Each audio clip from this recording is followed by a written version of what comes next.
I've never game overed in this ever, and I've done all of the base levels and several of the bonus levels. Okay, well, I actually got killed there, so shut my mouth.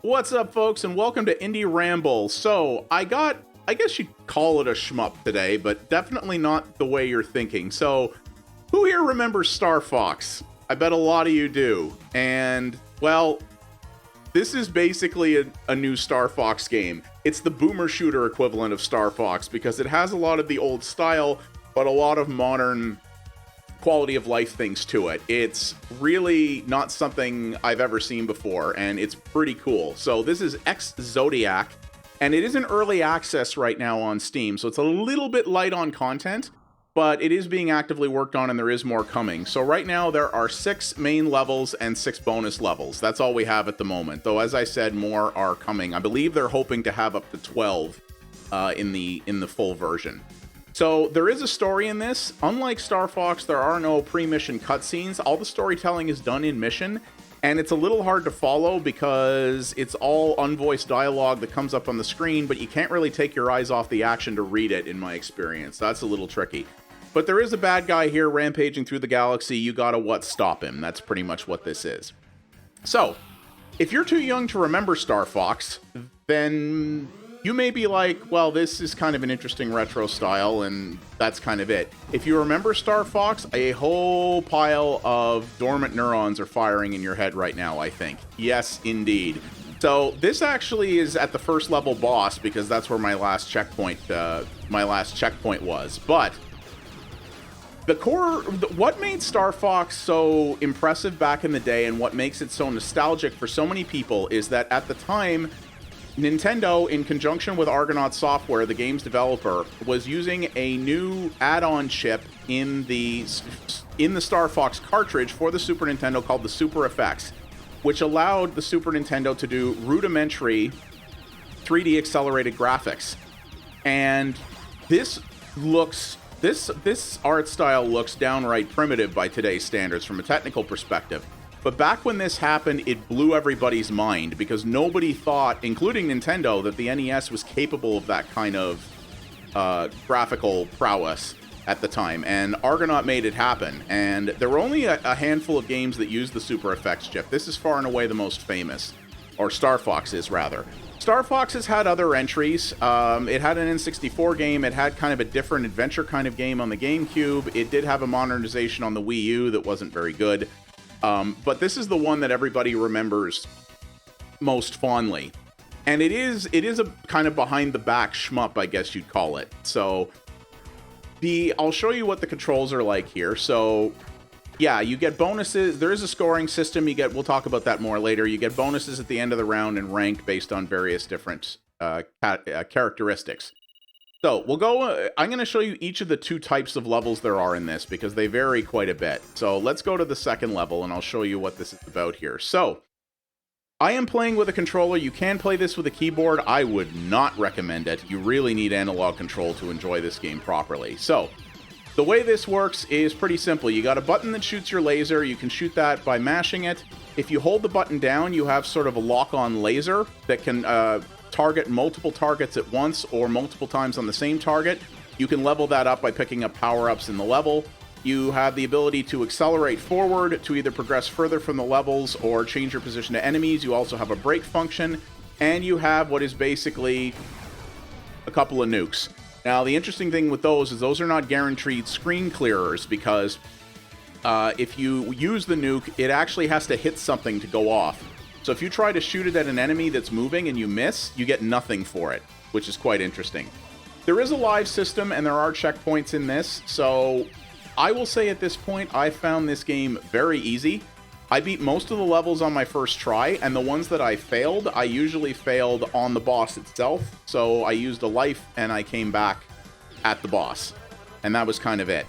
I've never game overed in this ever, and I've done all of the base levels and several of the bonus levels at this point. So I do think now Star Fox was punishingly hard for two reasons. A, the game was sort of 16-bit difficult, but B, Star Fox ran at such an abysmal... Okay, well, I actually got killed there, so shut my mouth. But Star Fox ran at such an abysmal frame rate that created challenge in and of its own, because there was so much input lag, and you really had to learn to play a game that often ran like it was in slow motion.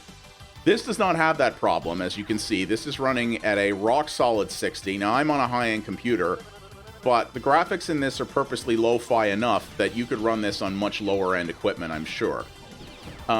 So, every level has... The enemy placements are bespoke. They're not randomly generated, but it gives you the opportunity to go through levels multiple times to, you know, try to maximize your score and try to get the best run.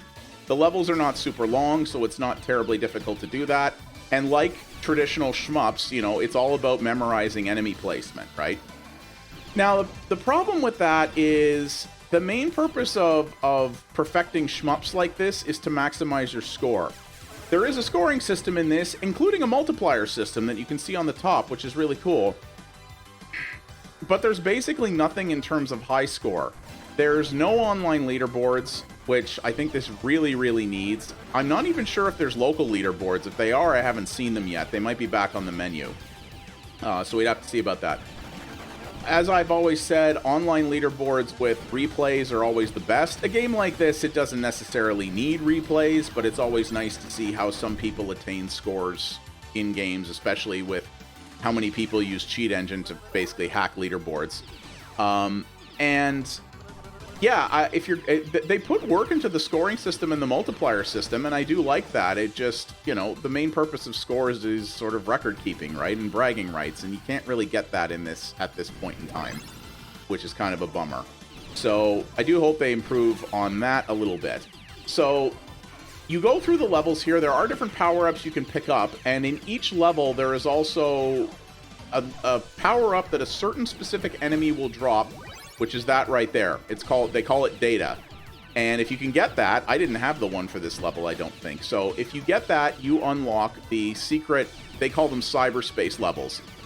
And those are levels, this is what's really cool about this. Those are levels where, I guess one of the designer's other favorite games growing up is given a loving tribute. Because the game from that point turns from Star Fox into Space Harrier. And I'm going to show you that after this. Space Harrier is a great game. That's another one that I really, really like. Again, focused on score, so really something that needs a score attack or a high score mechanic in it, for sure. There are also going to be levels in this that don't play from this perspective. There's one level in this early access version where you're on a motorbike. So you're sort of racing on a highway and playing from the ground. And that's actually really interesting because it very much changes the dynamics of the combat, because when you're playing in this level, when you're playing sort of, you know, in the air, you can dodge things a lot more easily. When you're on the ground, you don't have full not 360 degrees, but you don't have full range of movement. So it changes the play quite a bit, and a lot of your enemies will be airborne. So, shoot, I missed the thing there. So a lot of your enemies will be airborne, so that's something that you'll have to do and change up your playstyle a little bit. I like that. That's something else that I think is a cool addition to this. Otherwise, this nails the Star Fox aesthetic and playstyle pretty darn well. I think the soundtrack in this, it's not 16-bit, has higher fidelity than that. It sounds like the kind of soundtrack you might have had on, like, if the Super Nintendo ever got its mythical CD-ROM add-on, it's the kind of thing you would hear on a CD soundtrack. But it fits the game very well. The music is excellent, I think. And I really do like the way they've emulated the art style here, but modernized it with more colors, a better frame rate, capturing the spirit, but utilizing the technology that we have now to make it, more appealing and to play more smoothly. I do quite appreciate that. And yeah, like I said, the other thing I'd like to see is either some difficulty sliders or just having the challenge ratcheted up. Like I said, Star Fox was mean. And it had to be, because it was a 16-bit game, and when you didn't have the ability to make your games super long, you had to make them super hard in order for consumers to get a decent length out of them. You don't need to do that anymore. So I think having the ability to play on a harder difficulty, which could have, again, its own separate leaderboards or its, you know, own separate bonuses or something like that to incentivize you into putting in that extra effort would be very good. Right now, like, I blew through all 6 levels in this and a few of the bonus levels in pretty short amount of time. So, you know, that's something to keep in mind. So here we go. So if you get the the first time you unlock the bonus level, it takes you straight into it. After that, you can select to go to each one from the menu. And yeah, if this ain't an homage to Space Harrier, I don't know what is. So this mode's a little bit different. You can't control your speed. You only have one weapon, which is your laser. And you also only have one life. So if you lose out your shield on this, that's it, you're done.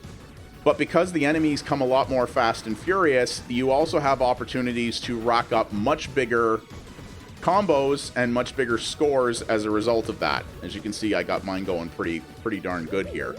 So it's a totally different way to play the game, but that's also very familiar. If you played the main mode, understanding how this mode plays will not be hard at all. And I think that's really cool.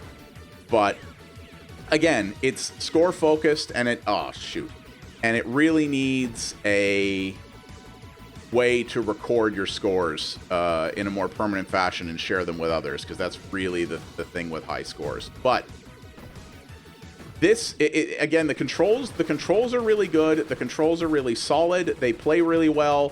Oh no, I have played this one before, and yeah, this boss is almost broken. He's so easy.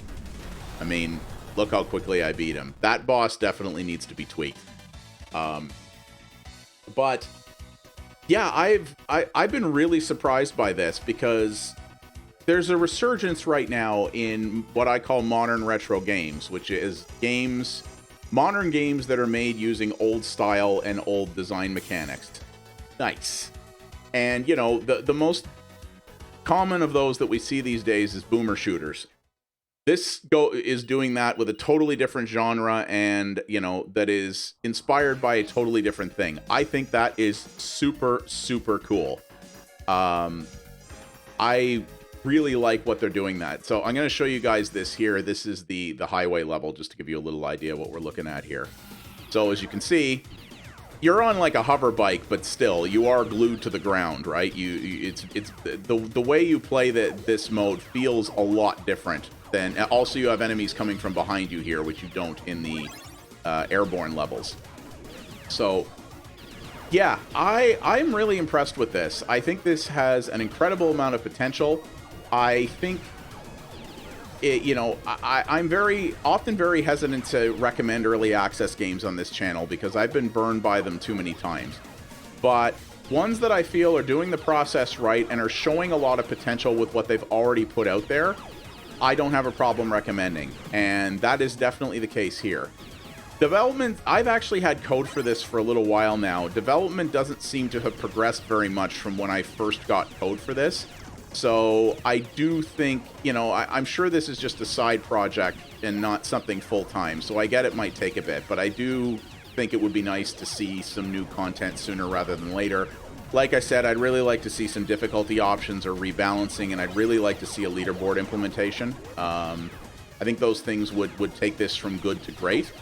And yeah, the content is a little light right now. I might only recommend you pick this up now if you're really into this kind of game and really just want to work at perfecting the levels for this, to either, you know, set your own score records, or if you're just someone who likes to 100% in 1cc games like this, it might be worth it. And otherwise, it might be worth waiting until it's out in full. I've enjoyed it so far. You know, if I probably, because I did hear about this after I was given code for it. If I hadn't been, I probably would have picked it up, because I just went, wait, somebody made a modernization of Star Fox. This I gotta see. And but I'm very glad I had the opportunity to do so, because this has been a really pleasant surprise. And there's a lot of games that come out that try to say it's like a new one of these and fails miserably, either because the designer tried to change too much about what made the original game cool, or they really just don't understand the material they claim to be inspired by. This is someone who absolutely understands what they're making and has done enough different to it that they have made something that's very much their own. They didn't just carbon copy Star Fox. They made something that Star Fox fans will recognize and will like, but that has entirely their own identity on it. And that's the kind of retro-inspired titles that I really like to see. There's nothing wrong with, you know, borrowing ideas and concepts that came before, but don't just try to redo what's already been done or to copy it. You got to have your own identity, and this definitely does. So it's very promising. Star Fox fans either need to pick this up or definitely keep an eye on it.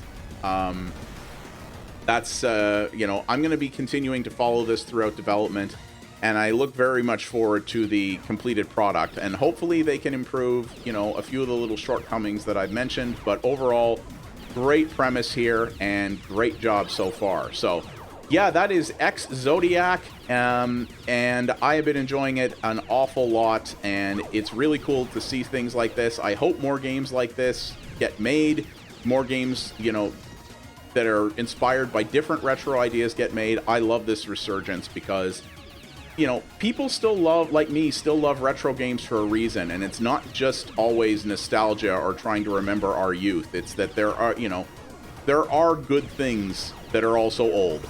And, you know, really seeing people who are trying to make new things using those traits that made the old stuff good is really, really cool. So thank you very much for watching, everybody. I do appreciate it. If you liked what you saw here, please do all the normal YouTube things, like, subscribe, hit the bell, leave a comment down below. Tell me, what do you think about this? Were you a Star Fox fan? Does this interest you? Are there any other games like this out there now that you think might be interesting? Are you looking forward to this? Are you going to pick it up or wait for the final version? I'm very curious to hear about that from y'all. And as always, you can follow me over at twitch.tv/pxabstraction for multiple variety streams a week. I cover other indies and retro stuff over there, including stuff that you won't see over here on YouTube. We have a great community there, and I'd love to see you be a part of it. Thanks again, all, and I'll see you on the next Indie Ramble. Folks, have yourselves a good one. Take her easy.